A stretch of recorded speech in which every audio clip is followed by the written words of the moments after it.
So thank you for being here tonight. Just a couple words about the IIFE. We are a nonprofit association for quantitative finance and financial engineering. We are based in New York, and there is, as I was being pointed out earlier today, a little bit of an East Coast bias, so a lot of our events do happen on the East Coast. I'm getting a wave from Sandy. Maybe that's agreeing. Anyway, this session, How I Became a Quant, started about 10 years ago, and it's geared for students and young practitioners who are interested in the field, learning more about how to get into the field, the different options out there, and what the career paths are. Started in New York 10 years ago, and then it started expanding to other cities. We now do this panel about 10 to 12 times a year. UCLA hosts us here in California, here in Los Angeles. We have it in San Francisco, in New York, in Toronto, and London, Chicago. It was turned into a book called How I Became a Quant, which is in paperback. It's also been translated into Chinese, Japanese, and Korean, so it's gotten out there. First of all, I also want to thank our host, UCLA, the financial engineering program, for hosting us, and then our co-hosts and co-sponsors, UCLA Financial Engineering Program, and Claremont Graduate University, their financial engineering program as well.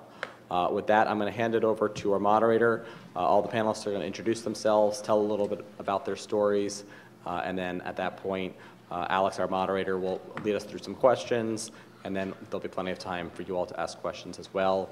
The last thing is the disclaimer that all the panelists here are representing themselves, and their views are their own personal views and not necessarily the views of their respective companies. So I will leave it at that and turn it over to Alex. Thank you. Good evening, and thanks for coming. My name is Alex Locke. I'm a partner and portfolio manager with Camden Asset Management, and we are a approximately $3 billion convertible arbitrage hedge fund based in LA. And my career path was pretty long and winding. I started out of college. I was an engineer way back in 1987. I graduated. Started in consulting for 2 years, and then went on to a PhD program in operations research. While I was doing that, I worked at Motorola, programming robots, basically. I would do variations on a traveling salesman problem to figure out the fastest way for robots to put down chips on circuit boards for Motorola, and traveled around to different factories, literally soldering parts and communicating with the individual robots to make them work faster, and developing software to help factories flow more efficiently. I did that while I completed my PhD in operations research, and then went on to an MBA. And after my MBA program, I worked for the summer in just a long-short equity hedge fund. Decided I wanted to be a little bit more quantitative, and worked as a credit analyst at Goldman Sachs initially, and became a proprietary trader in convertible arbitrage for 5 years. Moved on to Camden approximately 9 years ago, and sit here today. Yigal? Yeah, my name is Yigal Newman. My road to being a quant has been slightly simpler. I have a degree in industrial engineering, and after graduating, I went straight to a PhD program in finance, which clearly led me to working in finance. I worked for Dimensional Fund Advisors in Santa Monica for a couple of years. I worked for analytic investors in downtown LA, and I now work for JSF Financial in Mid-Wilshire. Hi, I'm Jose Lopez. I'm an economist at the Federal Reserve Bank of San Francisco, and when I was looking over the other panelists, I realized that I would be the person that would be the oddest one out of the group, in the sense that I work for a government agency. Our balance sheet is very big and growing, so I guess that's a good sign.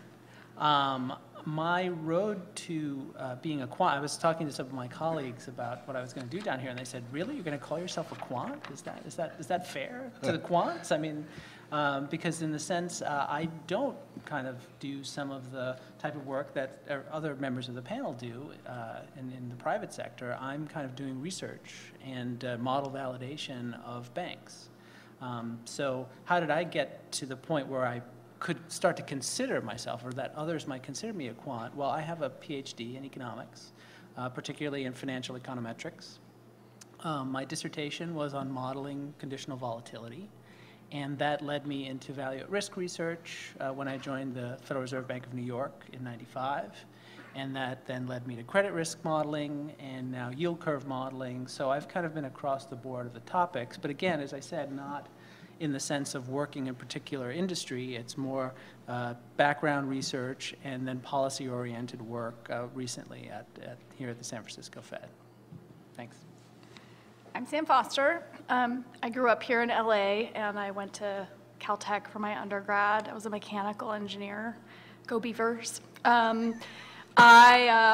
Right out of school, I got a job coding database application software, and it was great. I learned a lot about asset managers, and that was the type of group that bought the software that I wrote. And I worked for a quant fund. It was a long-only mutual fund. They had a small hedge fund as well. And I went to business school and got my MBA, and now I work for a fund of funds, and I do portfolio and risk management, and I help pick some of the quant funds that we invest in. Hi, my name is Muir Davis. I was born. That's how I became a quant. My interest took me to the University of California at Berkeley, not this one, but another one. And I studied mathematics up there. And that's where I first got sidetracked from being a quant. Started a business with my brothers, decided that was kind of fun. Finished up in an applied math at Cal Poly Pomona because I couldn't commute between Los Angeles, where I grew up and had my factory, and back to the Bay Area, nor even over here. But at any rate, that's a side story. So finished up there, then started trading wholesale electricity, got bored with that, started pricing and structuring and transacting in curvilinear power, which was kind of fun, but realized that I needed to go back and get a little more academic endeavor to bolster my ability to understand and communicate, which kind of goes to the social part, what curvilinear power is, and also all requirements, resources look like. And now that's launched me into the demand response side. So I don't deal with trading power, I deal with managing people's ability to choose not to consume and translate that into power, which my traders then buy and sell. Thanks. So we have a wide variety of educational backgrounds on the panel. I think one question that is relevant to all the people in the audience is, how do you feel your degree prepared you for a job in quant finance? What do you feel like you're missing, added, and MBA versus MS versus PhD? Do you believe that there are different career tracks for those people? I'll start. Okay. Everybody's looked at, not everybody, but anyway. So I have an MBA and a Master's of Science in Financial Engineering and MSFE. I was considering going on and getting a PhD in something. I wasn't sure if it was in business, in financial engineering, or econometrics, or what, but I decided that I didn't have enough time. And the differential between what the PhD was going to get me and what I have with the two dual masters was more dealing with my ego than anything else, but that's another story. We'll put that one up with the other one. So multiple stories if you're interested. We'll just talk about it later. So the financial engineering degree helped out a lot because the one thing about energy is while it's generated and consumed simultaneously, nobody exactly knows where it's going or exactly how much is being generated or consumed at any one given point in time. We know that the system's in balance, but when we say that we're at 50,000 megawatt production in a sunny summer afternoon, we don't really know if that's 50,000 or 46,000 or 54,000. We know we're in balance, and we know if where we're stressing the system because things are getting hot, and we have these meters and devices that are telling us that things are in trouble. But essentially the point is that you really need to get comfortable talking about probability space or fuzzy economic or fuzzy math or things like that, to where, as we were discussing outside, you know, is 4 really 4, or is 4 really anywhere between 1 and 7, or is 4 really the mode mean or the median? And you got to get comfortable with that, because you're going to talk to people who are in risk analytics who are going to throw out these terms at you and essentially try to win the argument. You got to be able to stand up and say, no, I think you're wrong, and this is the way it needs to work. So I think the master's is fine. It's very practical, gets you what you need to get. But as you'll see, everybody up here didn't really go down the same path. So it's mostly do what you need to do to bolster your tool set and go forward. Sam, as an MBA, how do you feel you're prepared versus someone with a master's or a PhD? I've got the MBA also. I'll have to balance my response, of course, by saying that I went to one of the geekiest undergraduate colleges in the country. Yes.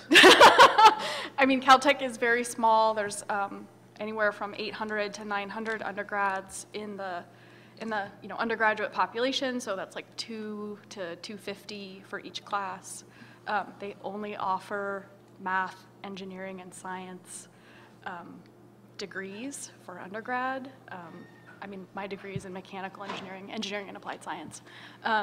So I felt like I could do enough math. I feel very comfortable with the imaginary plane and real numbers, and I'm fine with that stuff. I can Fourier myself into a corner if I need to. So what I needed was the more qualitative aspects. Like, I wanted to learn how to run a business. I wanted to learn how putting a business together, made sense, and use that sort of toolkit for finance or for quant finance in a variety of ways. So for me, getting an MBA was great. I mean, I loved Caltech. I had a great experience as an undergraduate. Actually, you never have a great experience as an undergraduate there. You kind of end up hating it, but then you end up loving it later. And then my MBA, I went to Stanford, and I loved that experience as well. Again, it was a very small class. So for me, it was 2 really great schools. It was a good fit for what I needed, and I really feel like that was the best choice for me. So that's reasonably similar to my story. I got the PhD before I got an MBA, and one of the reasons I got an MBA was to humanize myself a little bit. I got my MBA from Harvard, where 2/3 of the class is class participation, so it's a very soft skills school. Probably doesn't help me much in the day-to-day quant, but definitely helped me probably in job interviews. I would quantify, in my experience, I think whether you're an MBA or a quant, in general, when I started at Goldman Sachs, I would say if you're looking for a sales job in finance, an MBA is probably the way to go versus a PhD or a master's in a quantitative field. And on the trading desk, I think we really didn't care that much as long as we had smart people from a good program. And what mattered more was interviewing, how people reacted on an interview floor. I think what we looked for was somebody who had good quantitative skills, but that wasn't their focus. They could pretend that they weren't a quant, but their resume spoke for them. People would always ask you about your math skills and everything, and I think in general, somebody would reply, I enjoy math, and then had a solid resume. That was, a clear quantitative resume would be a good candidate. PhD would be more research-oriented in general. I think one area I looked at Goldman was derivatives research, and I think that group wanted me for my PhD, whereas the convertible desk I wound up at wanted an MBA with very solid quant skills, and it could have been a master's with solid quant skills. Any feedback from the 2 PhDs on the panel? Well, I really like the answers that Muir and Alex gave. I'm glad they're being recorded, because the point I think that they gave and rings very true to me is that the degree is kind of secondary.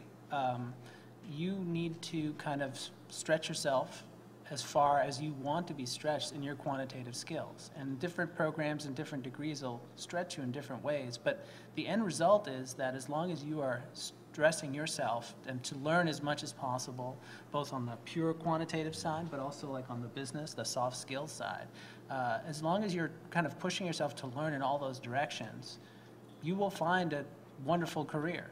And as you've seen, the variety of positions that are represented here, these types of skills are very useful everywhere. So why did I choose the PhD relative to the other degrees available? Well, I wanted to go into kind of basic research.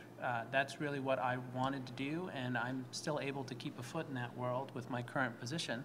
But over time, I've just wanted to do some real-world problem solving. And so that's how I've moved into some of these bank supervisory model validation projects that I'm working on now. But as long as, I think, as all the panelists seem to be saying, is as long as you're kind of learning and stretching, the degree is secondary to the learning process. I think you got excellent 4 answers, and I want to echo what these answers are, and especially what Jose just said. I don't think it matters much whether you get into this field through an MS or a PhD or an MBA. It really doesn't matter. Yes, it matters to how they look at you at the first interview when you come first out of whatever school you come out of and you're looking for a job. Yes, by the time, and if your second interview is within 2 to 3 years, yeah.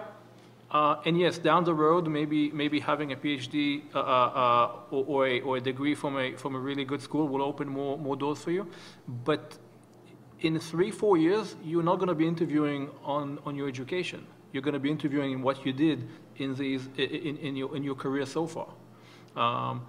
So by the time you get to that 4 years plateau, it really is not going to matter. What's going to matter is what you actually know and what skills you can bring to that potential employer. That is going to depend. These skills are going to depend less on what letters you have after your name, and more on what you can demonstrate that you have done and what you can do.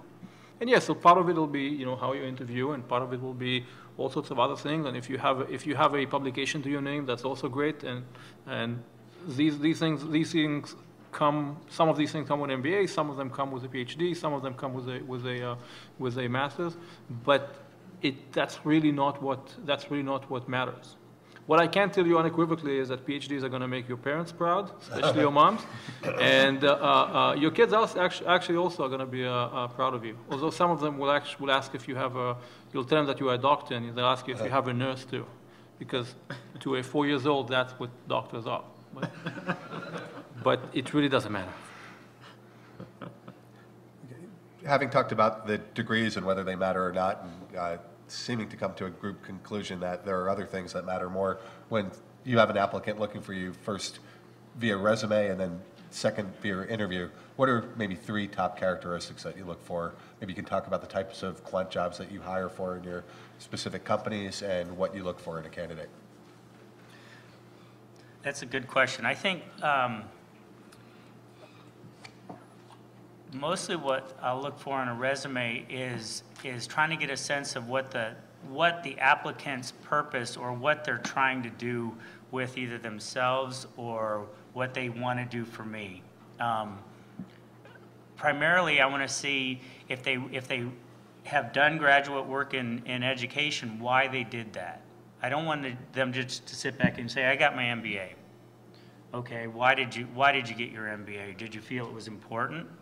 Well, I thought I really needed it to help me out. Well, that's really not selling me on why you did anything other than the fact that you think you're a weak individual and you need to have these 3 letters behind your name. So you really need to turn it around and say, what is your purpose for getting an MBA? And be able to articulate why you wanted to do that, what your purpose was behind it.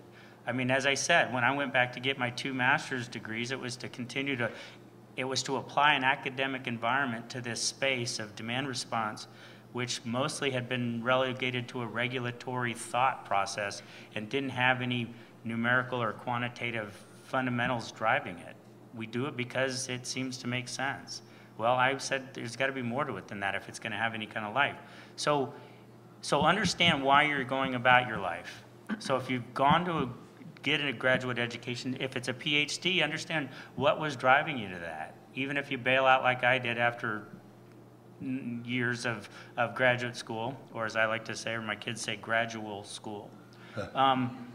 Understand what you're doing and try to present that in a very positive way, as well as what were the jobs that you had along the way, and the jobs that may not be listed on your resume. I mean, as similar to Sam, when I was in high school, I took computer programming classes, and this was a long time ago. So I started programming even before Apple had a PC out there. So recognize what your strengths are and talk about why you like working on the stuff you're working on. If you've got some of those things on your resume, great. List those and say, these are the things I do. These are the things I can do for you immediately, and these are the things I want to learn. Because as Igal said, 4 years after, if you haven't learned anything, you're in trouble. Every step along your career needs to be that path of saying, all right, where am I going to next? What do I want to learn? How am I helping my company go? My company, I better be giving my company more than they're paying me so that I'm on this incline curve rather than on a decline curve. And figure out what your purpose is in doing that and present that in your interview. Say, this is what I want to do for you. These are the things I can do. These are the things I think I need to learn. There are probably some things I don't know yet. I'm interested in learning what those are too. You gotta be ready to convince whoever it is that's sitting across the table or in that interview room what it is that what's motivating you to do the things you're doing. Because it's really the motivation of behind your employment and behind your education that's going to drive that interview process. When I interview people, I want to see that they're creative, and that can be anything from drawing pictures while they're being interviewed to the way that they solve a problem. I want to see that they're thoughtful and they can be extroverted, but I want them to have an element of being introspective for what they're doing. You know, the same sort of thought process that you had. I like people that are innovative because I think they're more driven. And since I work in financial services, I want to see that people have a good fiduciary responsibility to who they think their client is. I think that, you know, does the degree that you have matter in the end? No, you could have, you know, dropped out of college and you could be a great entrepreneur, you could be super innovative, you could have great coding skills, and you could be the person that I want to hire. Sam, that was a really interesting comment to me, that you look for somebody with a good fiduciary responsibility. Specifically, I mean, is that a credit check or somebody who has a sense of honor about them? Every place I've worked, I've had a background check. I think, you know, so I work at a fund of funds, and Yeah, maybe, does everyone know what a fund of funds is? Or is there anybody who doesn't know what a fund of funds is? Maybe. Okay, so a fund of funds, we focus on hedge funds. So we take client assets. It could be state pension plans, corporate pension plans, endowments, foundations, and then we invest them into a variety of hedge funds on behalf of our clients. And it's across different asset classes of hedge funds. So it could be long-short equity, it could be converts, it could be credit, quantitative funds. And you can build portfolios for individual clients, or you could have different commingled funds. Different fund of funds have different structures that they use. So my fiduciary duty is for my underlying clients. So the state pension plan of X state or the corporate pension plan of X company, I am their fiduciary. And that's a very strong role that I feel like everyone in the financial industry has to play. And putting your client first is of the utmost importance. One thing I would focus on is we look for, I think everyone here is involved in some way or another with risk management, either managing, you know, client risk, managing the risk of the economy. And I think as a result, you want somebody who you can trust very much. So you want to be sure that the person has the basic intellectual skills to be able to do the problems and do their job. But more important than that, I'd say the number one thing that makes a difference whether someone got a job or not on both the desk at Goldman and on our desk here, whether you're in a trading role or in a risk management role or even a marketing role, would be the ability to, humility, to say, I don't know, I'll find out and get back to you. Or when you make a mistake, to come forward and say, I made a mistake, or even before you make that decision, you say, this is what I'm thinking about it, and communicate that very well. So it's a combination of, one, not being afraid to be wrong, which is more rare than one would imagine, and two, being able to communicate to people your view of the risk of the situation. I think at the simple level, in a job interview, consulting firms and banking firms and hedge funds often ask these little quizzes. You know, people have been asked quiz questions. You know, how many gas stations do you think there are in Los Angeles, et cetera. I think more than getting the answer right, I think any candidate who was focused purely on getting the answer right was viewed with a little suspicion. I think more often somebody who couldn't quite get there but was very calm and interested in the question and would say, oh, that's very interesting, I didn't think about that, just conveyed some way that they were humble and intellectually curious and not afraid to admit when they were wrong, I think is very important in any risk management job. Since this answer evolved into a general interview advice, Okay. I'll take some liberty with answering that. First of all, my first advice is, in order to make sure that you actually get into an interview, don't make any typos or mistakes on your resume. And once you're sure that your resume is perfect, sleep on it. Come to it the next day, because you'll find some other typos. Just think of the HR people. They look at, if they are looking for somebody to hire, they're looking at 50, 100 resumes for every position. If you want yours to stand out for the good reasons, not for the bad ones. And I can tell you right away that when I see resumes for my opinion, if there's a typo, I just stop reading. It's just not interesting to me.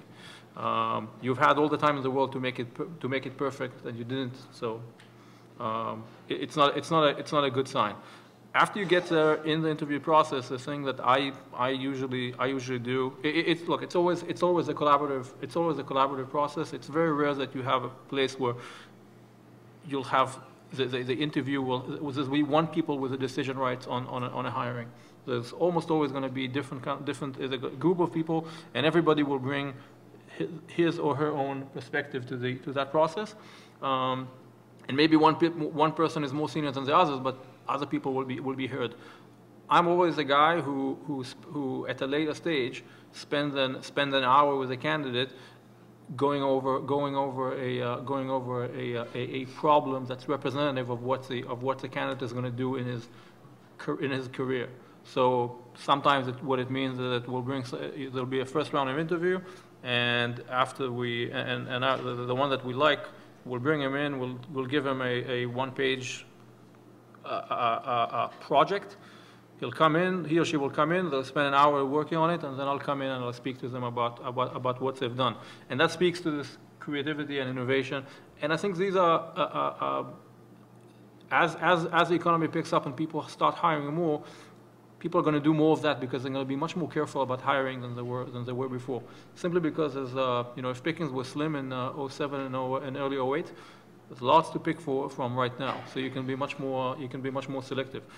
In your process, I think you want to be ready and prepared for these kind of interview processes.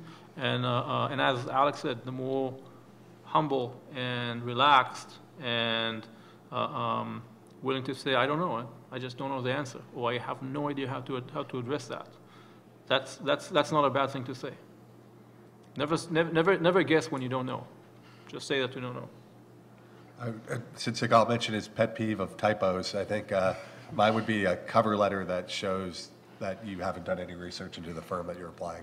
Somebody who writes, I'm really interested in doing long-short equity at your firm, when we don't do that. So, I mean, I'm sure you've been told at Career Services, but definitely I see so many resumes from people that with a very inappropriate cover letter.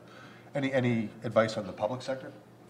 Jose? Well, yeah, definitely. And I'll just say I stopped reading cover letters because I got tired of those types of mistakes. So I just throw those out and go straight to the resume, which must be perfect and well laid out. So that's definitely one takeaway from today. But I would really come back and echo, I think, what everyone has said, is that creativity is really what is going to make you stand out from a pile of resumes, from a group of interview subjects. I mean, if you look at some of these jobs at Google, right, where some people are expected to spend 20 to 50% of the time on their own projects because they're creative. They're really doing something fun, and Google doesn't know what's going to come out of Google Mars or Google Moon, but they want to harness those people for the projects that Google needs to be done. And that's a way for them to get a clear signal that this is a talented person and that person is going to contribute mightily to the work that they do for the firm. So even though the positions that you might apply for might not have an independent research component to it, if you go into an interview, if you highlight in your resume and sometimes in a cover letter of a project that you're interested in, a problem that you've been wrestling with and thinking about, and how that is kind of an avenue to work that you'd like to continue doing, that is really going to stand out. And to be honest, it's going to make you happier too. If you are able to find whatever, it's a math problem or a traveling salesman problem, that's a great problem. I love to do those. That's something that you can really highlight in a very positive light in an interview, in a resume, and I'd really encourage you to do that. Then the second thing that I would encourage you to focus on very strongly is presentation. So when we interview quantitative people, we actually have them give a 1-hour presentation. So they have to put together their slides. They have to make it interesting. They have to be able to talk to the most quantitative person in the room and the least quantitative person in the room. Because that suppleness of presentation and thought comes through very clearly when you're forced to speak. Now, not every job is going to have that requirement, or really the time. I'm sure you gentlemen are looking at many more resumes than I typically look at, and you don't have time to listen to them for an hour. But as Yigal's interview process showed, like sitting down for an hour and answering test questions or projects, that's a key point. You have to be able to communicate your knowledge and your thoughts to a broader group of people. So definitely focus on presentation. It's not enough just to perfectly type up the resume and send it in and know the company so you can answer questions. You really have to be able to communicate your thought process. So definitely do a mock presentation to your friends, your classmates. Get up in front of them for 15 minutes, half an hour, and talk through, put up some slides together. Because that type of exercise will show you, well, it'll help you organize your thoughts, but also it'll show you where some weaknesses are. And supposedly these folks are your friends. They're going to point them out and tell you, they're doing horribly. You're slurring your speech. You're not being clear about what you're doing. And it's tough to do, but it's a critical part of the job that we do. As you all said, we work in teams. You have to be able to do that communication. And you should also be focusing on that in your job search. Are there any specific skills that you look for? One area that we were asked about was how important are computer skills and how deep do they need to be? When we hire, since the financial crisis, risk management has always been important, but it's gotten even more important. So the quants we've hired tend to be in the risk management area. And we look for definitely, I would say, computer skills. They don't have to be super deep. Some basic, very good with Excel, and then if C++, any type of general programming language definitely helps, I would say, and definitely helps you get through the door. Are there specific skills in your individual jobs that you look for? I don't think there's a blanket answer to that question. It really is a function of the role that you're looking to fill. But what I would be looking generally is the comfort level in your own skill set. Meaning, you need to be able to come to an employer and say, I've never seen SAS before, but I'm confident that I can pick it up in 3 or 6 months. And it's not just enough to say that. It's also, we want to see the comfort level. We want to be reasonably comfortable, assuming that what you say actually has some backing to it.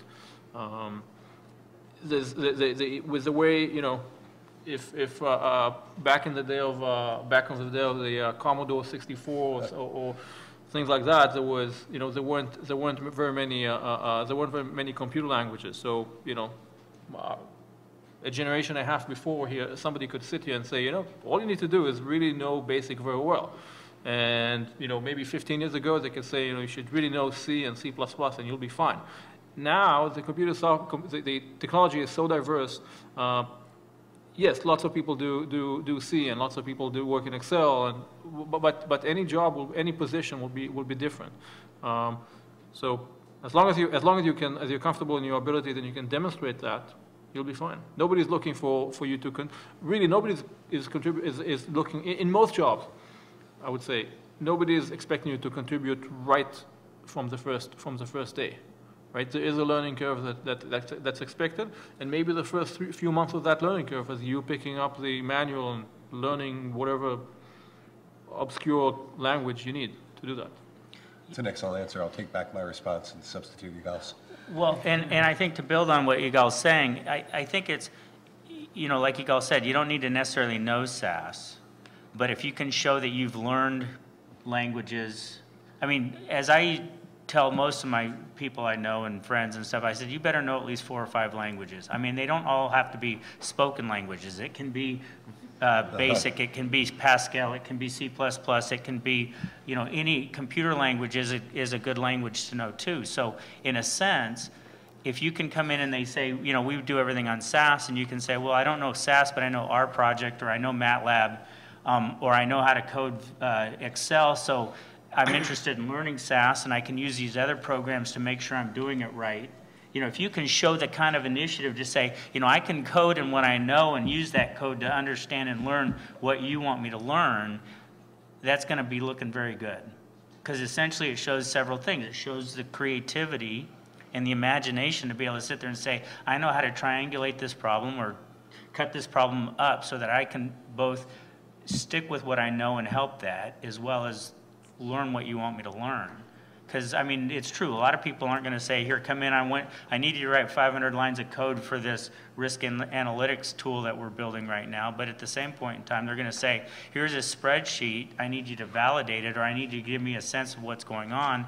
And, you know, some people might sit there and try to look through all the formulas and make sure they're dotting all the T's and crossing all the I's. Or some people just might recode it and run it and say, oh, my output's the same, or within a reasonable proximity of what they're looking at, so I think it's okay. I mean, the reality of it is an Excel spreadsheet's a nightmare. I mean, I write them all the time.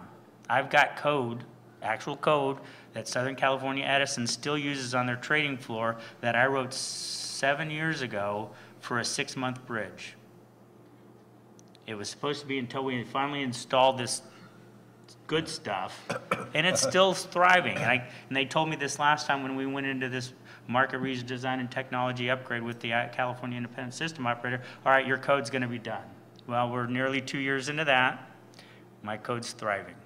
So be careful what you promise and what you deliver, because presumably they say they can't get rid of me because I'm the only one who knows what my code says, but it works and people can validate it.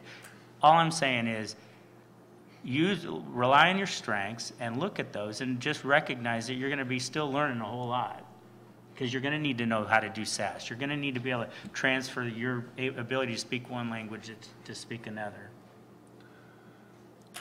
I'm going to take a different tact. So I'm going to say that you have to be able to think logically, and that you can then put the language pieces together in different languages that you need.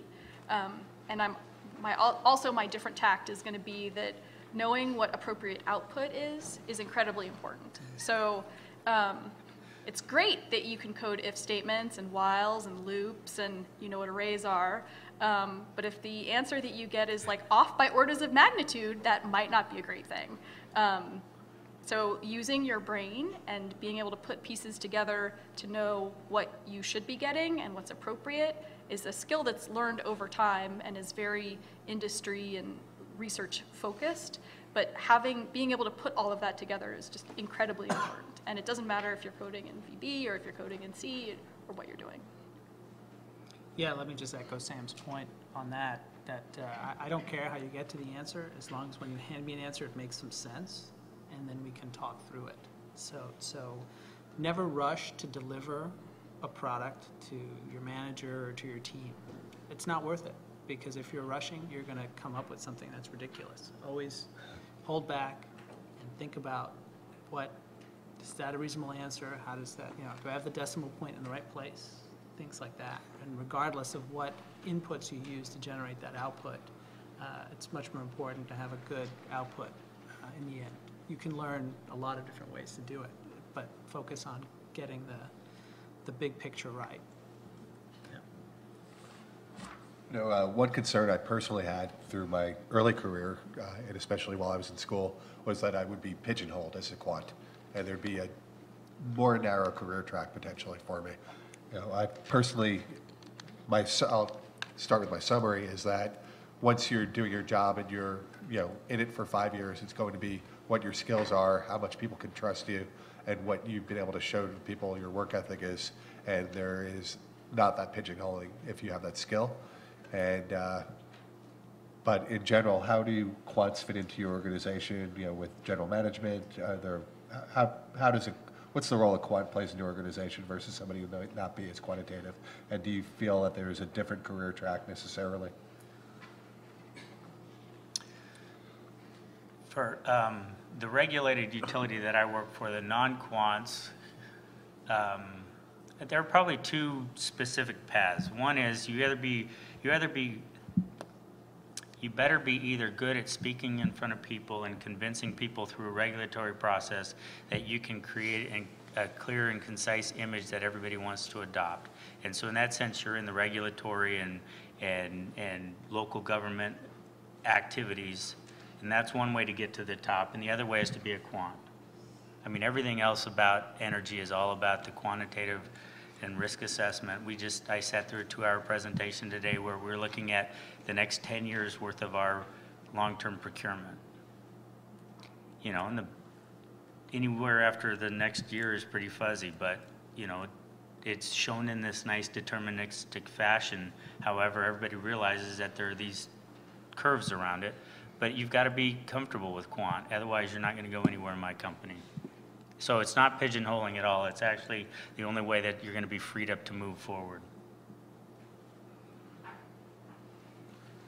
Yeah, I mean, I received some very good news yesterday that the new president of the Federal Reserve Bank of San Francisco is the head of our research department, John Williams, who's a PhD economist. So I think, at least in the government sector, but as Muir was saying, in the private sector as well, people with quantitative skills are very highly valued. And if you can then introduce some of these softer skills of presentation and logic and some of the teaching component of things, because you do have to walk people through what standard deviations and percentiles are, there is no bound on what you can do. I think that's something you should really keep in mind, that the skills that you're acquiring and that you have an interest in are really giving you something that's very powerful, and it's very useful to a lot of industries, a lot of companies. And as long as you allow yourself to again, be creative and enjoy what you're doing, you can go anywhere with that, as long as you're communicating it as well. Let me highlight that. I think in the private sector, in the private sector, the quants are either, it's actually a little bit easier, I think. There are two kinds of firms. There's the quant firms and then the non-quant firms. And obviously they come in many different colors, but for most firms, there'll either be one or the other. And if a firm is big enough, there'll be groups inside that firm, and these groups will either be a quant or a non-quant, right? So if you're quant and you found you got hired at a non-quant place, either they had a really good reason and they wanted a quant, in which case all you have to do is to be good at what you're doing, or either they or you made a mistake, and it'll be very it won't take a lot of time for them for either you or them to figure out, or both, to figure out that what that mistake is, and what's the easiest way to rectify that mistake. But if you're a quant and you work in a quant group or quant firm, well, everybody around you is kind of like that. There are some exceptions. So I'm actually now working in a firm that is not a quant firm, and at some level you get to a point where they hire you because they wanted some more quant input. It's all about having a portable enough and a diverse enough skill set so that you can, like I think Jose said before, you want to be working, you want to be thinking about what you're going to do, about your next job, and if you did enough of that in the previous part of your career, you're going to be fine, because you've developed a skill set that is portable to non-quant firms. I think going down the road, the differences between quants and non-quants are going to be a little bit more blurred. There'll be more of a continuum of on the one hand, on the one side you're going to see the people who you have to lock them in a back office because they're so quant they can only speak to their computers, and on the the other side of the continuum you're going to have people who They need an iPad because a keyboard is scary to them. But there's going to be a big continuum, and everybody's going to find the place in that on that continuum. As long as you work on your skill set and you improve your human capital every day, you'll be fine, no matter where you work, whether it's quant or not. I definitely had an experience out of the MBA program. I would have been probably the most quantitative person on either desk. I interviewed for 2 desks on a trading floor at Goldman, and the trading floor in general is people are not highly quantitative, even if they have some mathematical skills. And Yigal had mentioned you'll either find out you made a mistake or not. And the early step for me was during the interview process, on one desk, I spoke with all research people. And the people who have the most power on the trading desk are traders or salespeople, and I spoke with very few of those. On the desk I wound up working for, every salesperson or trader came to me and said, this is why we need quants, and this is why it's going to be important. This is where I see your evolution.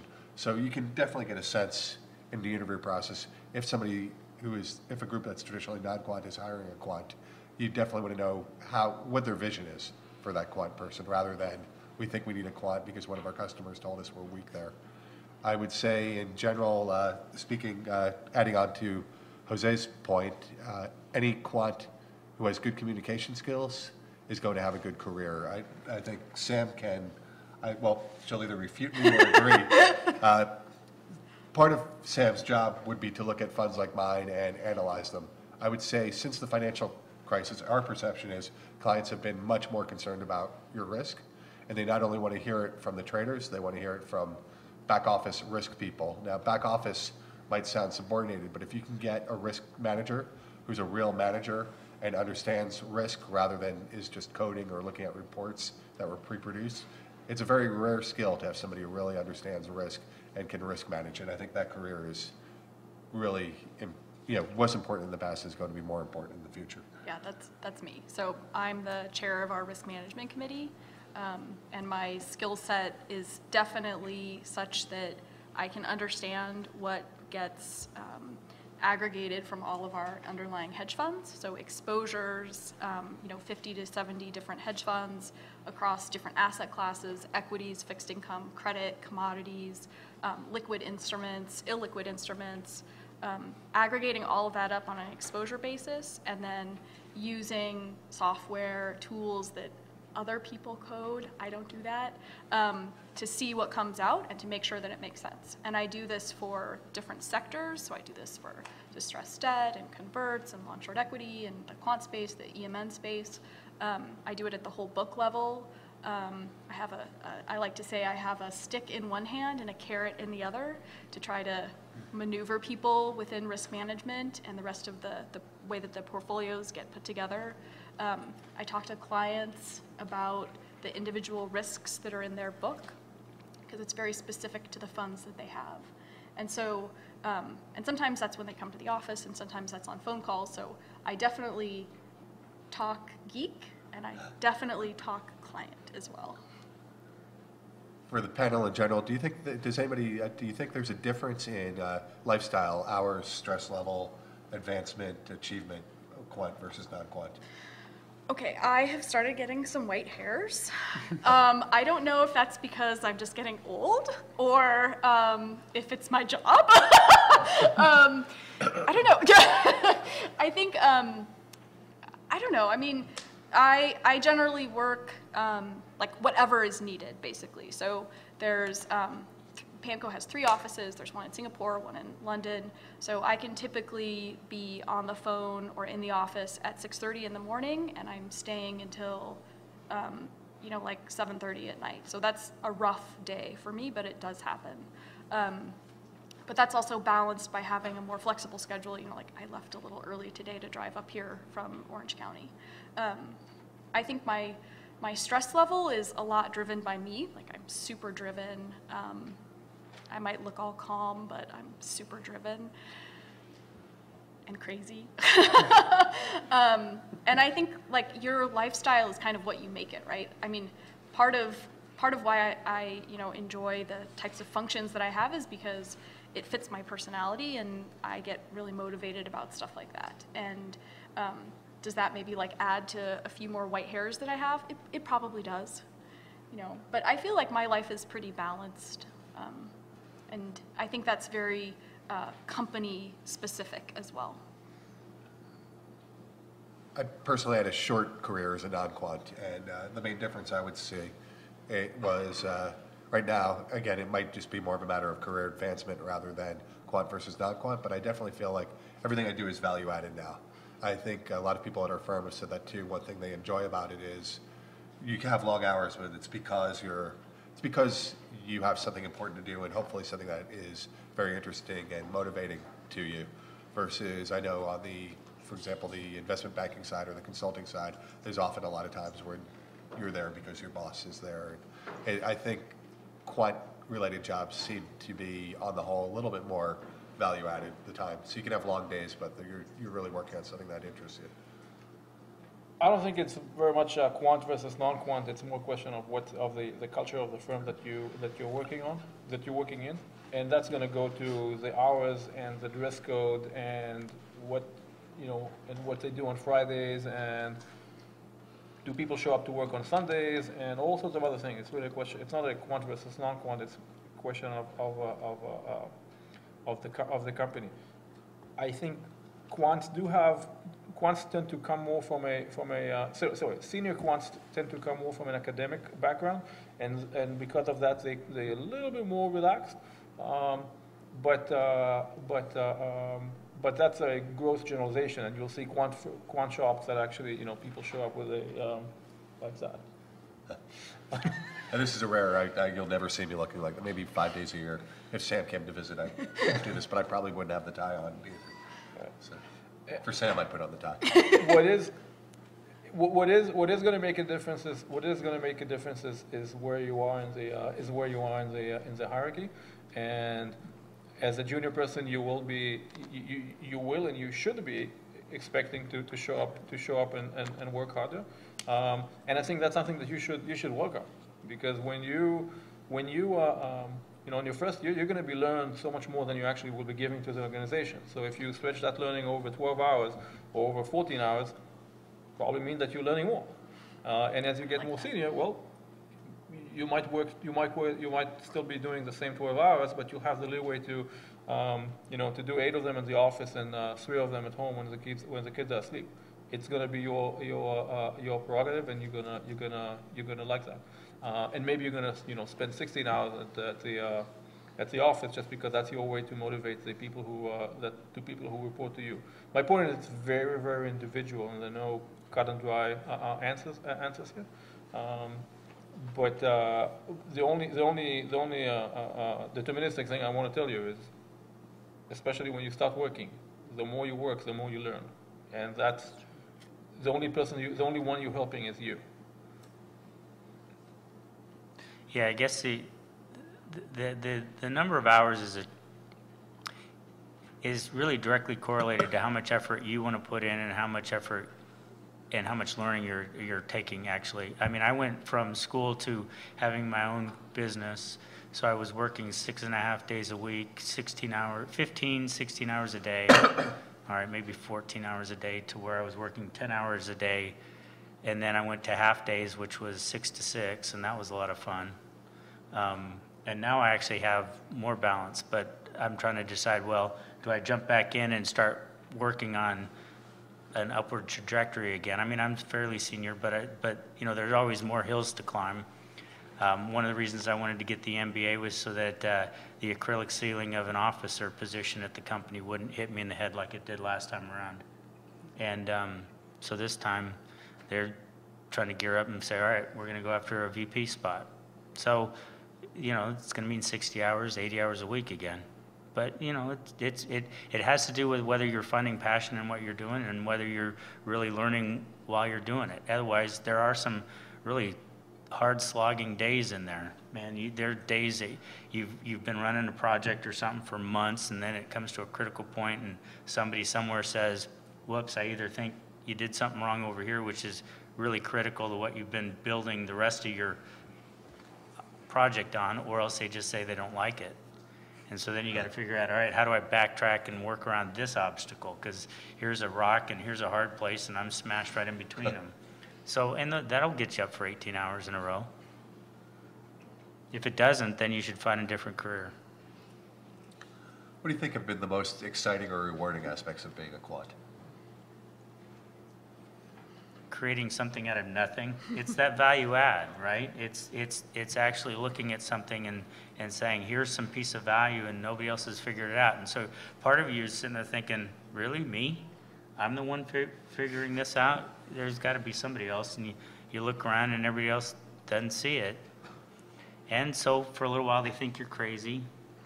I went to Berkeley. I was told, you're going to Berkeley? Why are you doing that? And I said, because I want to. And they said, you're going to study math? What can you do with that? And I said, anything I want to do with it. You know, so you're going to find resistance. You're going to find people saying, why are you pigeonholing yourself as a quant? The reality of it is they see life limited, not you. What was the question? What do you What see? do I see as a quant? No, the most rewarding or exciting aspects of having been a quant. Yeah, okay. Then this is perfect. So my mind went to like just looking at things.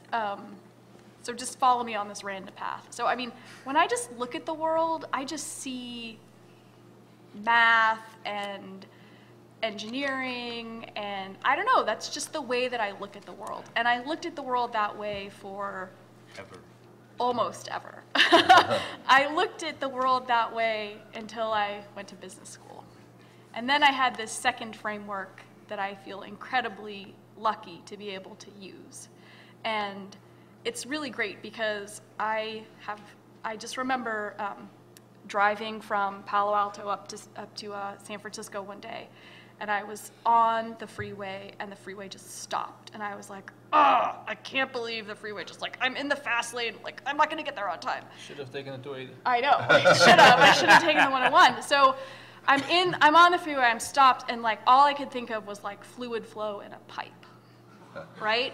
And you laugh, Don't you get that's that? fine. I mean, on a freeway, you're always thinking fluid flow. You know, and like, Doesn't everybody see Disneyland. that? I do. Okay, so, you know, and there's like entries and exits and the on-ramps and off-ramps, and those are the, you know, new pipes coming in and the Right. flow and all that. Okay, and then my mind went to like my queuing systems.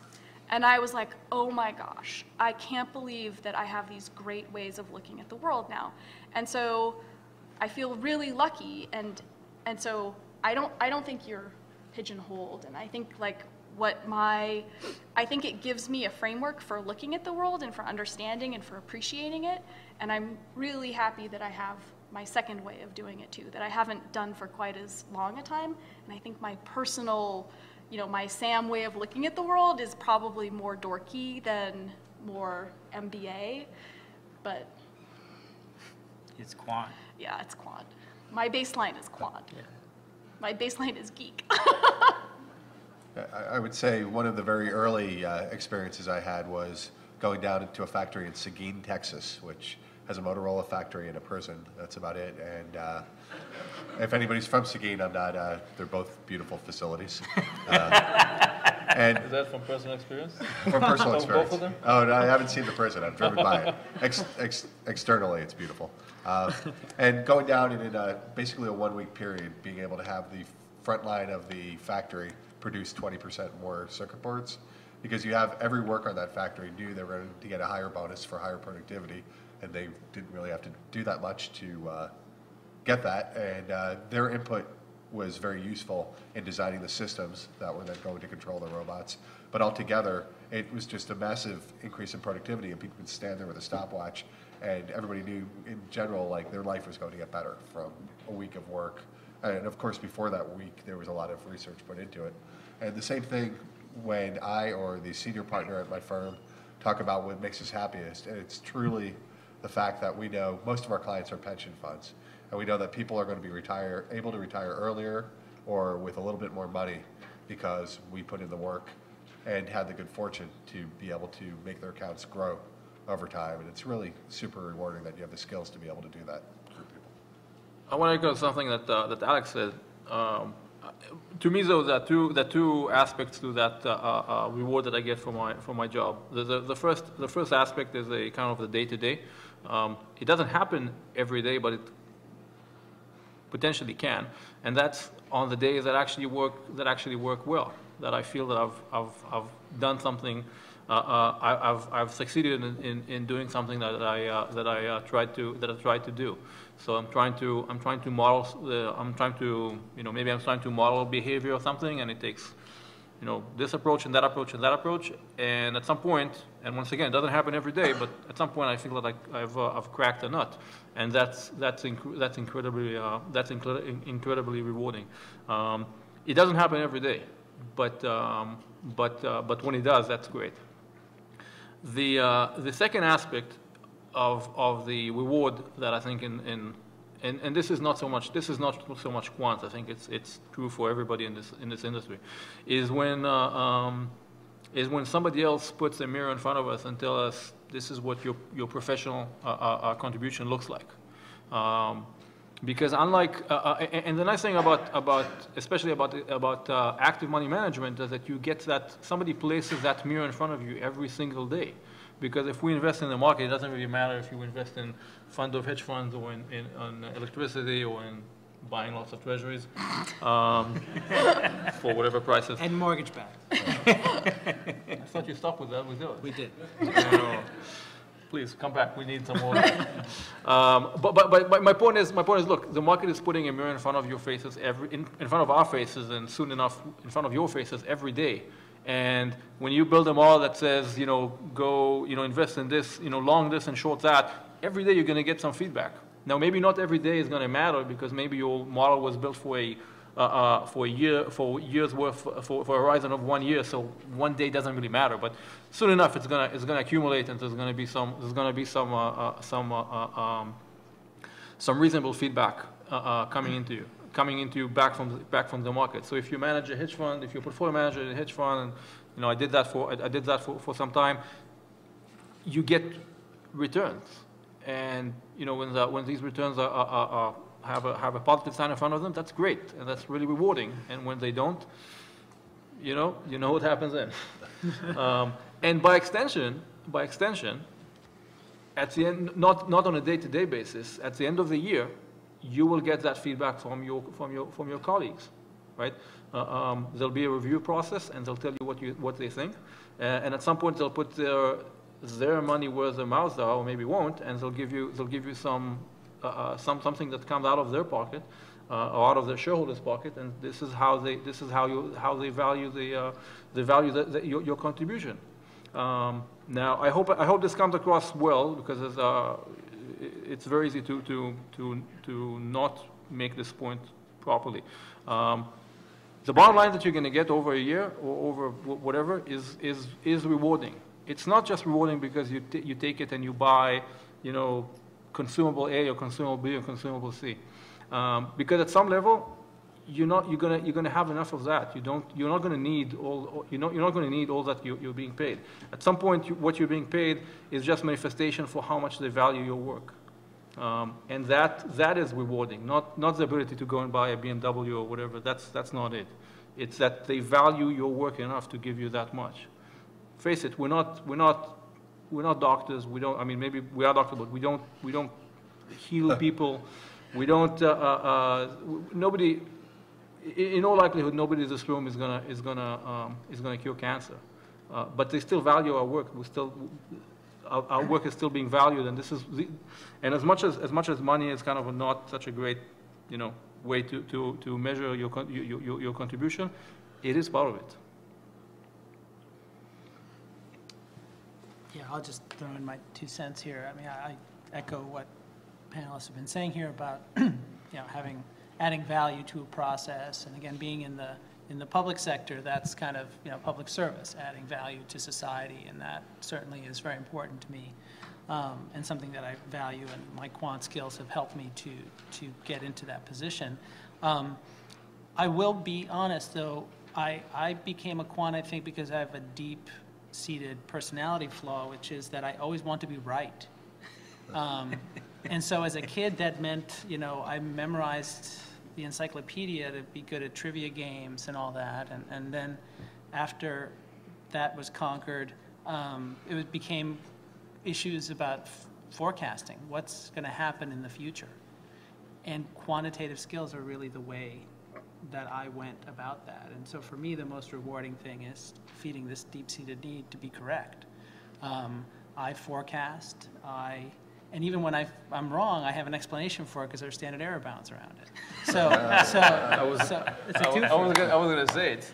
As a quant, you're not shooting to be right. You're shooting to be 90% right of the time. Right, 90% of the exactly. time. That's and most people still think that's magic, and so I look right. So I think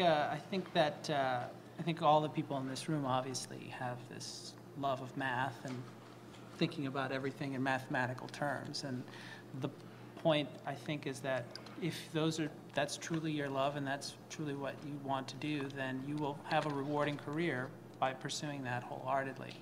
And it will lead you to positions of responsibility, which obviously bring their own particular joys and challenges. But definitely, if math is your native language, or some people will call you dorky, but everyone here will love you. So pursue that.